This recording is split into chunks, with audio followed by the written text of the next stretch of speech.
Muy buenas tardes, amigos. En seguimiento pues a la costumbre que tengo en este canal de YouTube de hablarles de mis vivencias, de mis experiencias, quiero hablarles de un caso emblemático conocido por jueces, alguaciles y demás integrantes del personal adscrito a los tribunales penales de Carabobo. Se trata de un caso de homicidio culposo en la modalidad de mala praxis médica.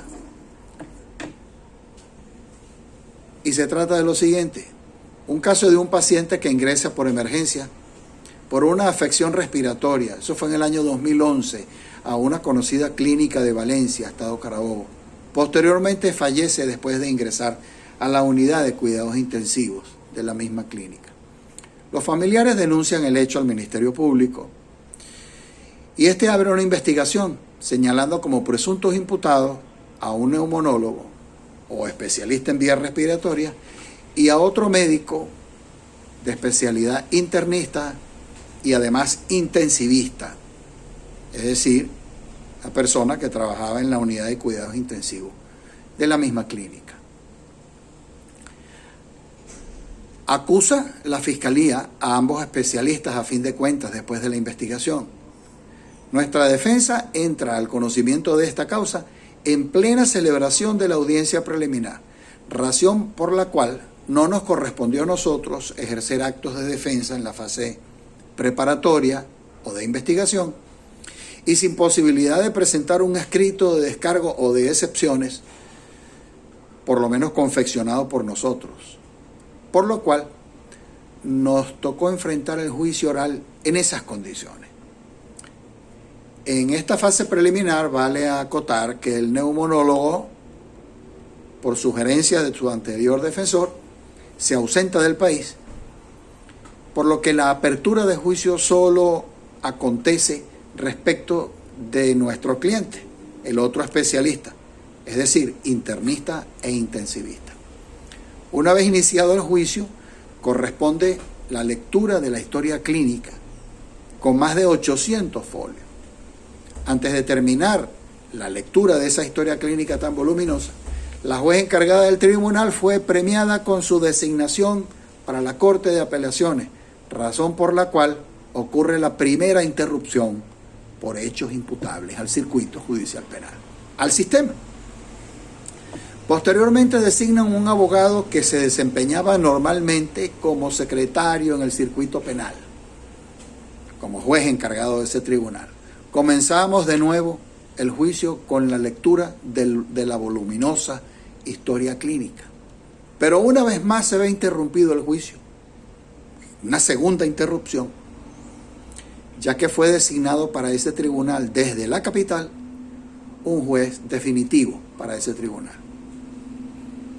Con toda nuestra paciencia comenzamos nuevamente y por tercera oportunidad el debate oral.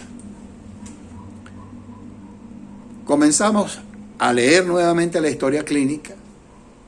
Por tercera ocasión, culminamos la lectura de la historia y cuando ya estamos terminando de evacuar los testigos, 23 en total, el juez es suspendido por conductas impropias en el ejercicio de su cargo, ocasionando con ello una tercera interrupción, razón por la cual se designa nuevamente como encargado el mismo abogado, aquel que anteriormente fungía como secretario, seguía siendo secretario y nuevamente fue designado para encargarse del tribunal, lo cual ya per se traería a futuro como consecuencia la correspondiente inhibición o recusación del mismo, porque de conformidad con lo que establece el Código Orgánico Procesal Penal, esa persona había emitido opinión, había participado en la evaluación de elementos de prueba ya en ese juicio.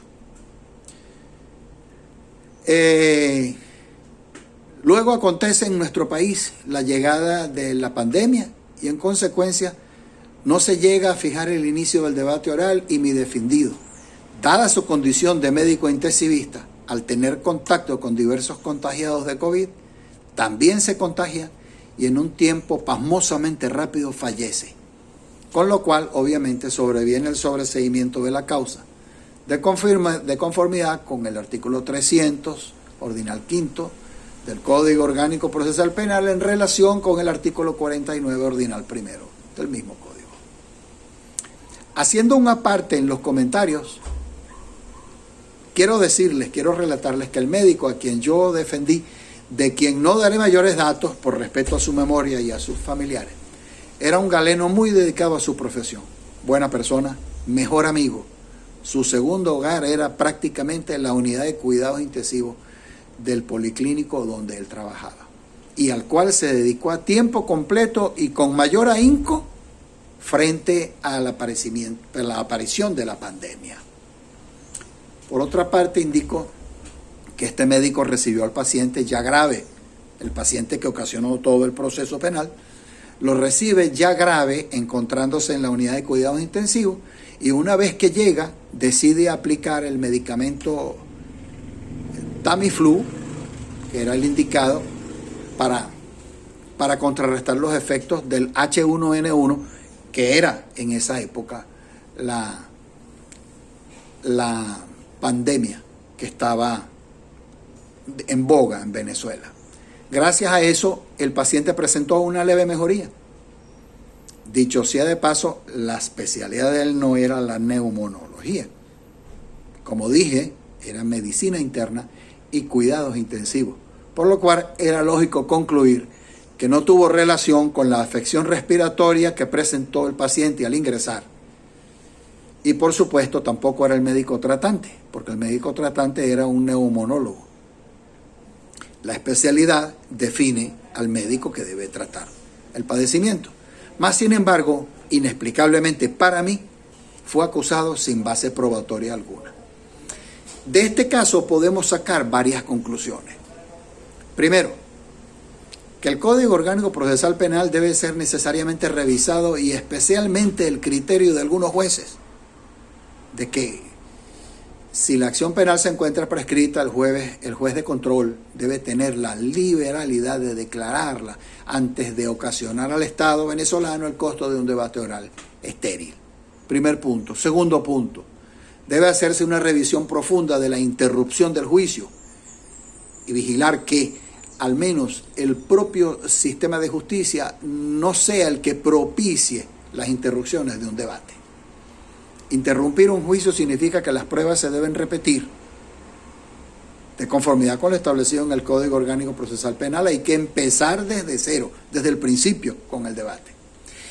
Y ello ocasiona entonces que el valor probatorio de cada elemento de prueba se diluya con el tiempo. Igualmente, se deben agilizar los juicios orales. No se justifica que un juez retome la continuación de un juicio solo para leer 4 páginas de una historia clínica y después suspenderlo. O para evacuar un solo testigo, como sucedió en este caso, y después continuarlo.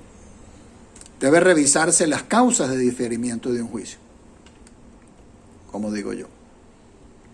Por ejemplo, los mal denominados plan Cayapa, que en lugar de continuar ventilando su juicio, los jueces de juicio, que es la labor esencial de esta fase tan importante, entonces son enviados a los sitios de reclusión a resolver los problemas de los individuos que allí se encuentran recluidos. Por otra parte, estar ventilando tantos juicios a la vez ocasiona que el juez no pueda humanamente aplicar el principio de inmediación, que no significa otra cosa que el contacto ininterrumpido con la causa por parte del juez.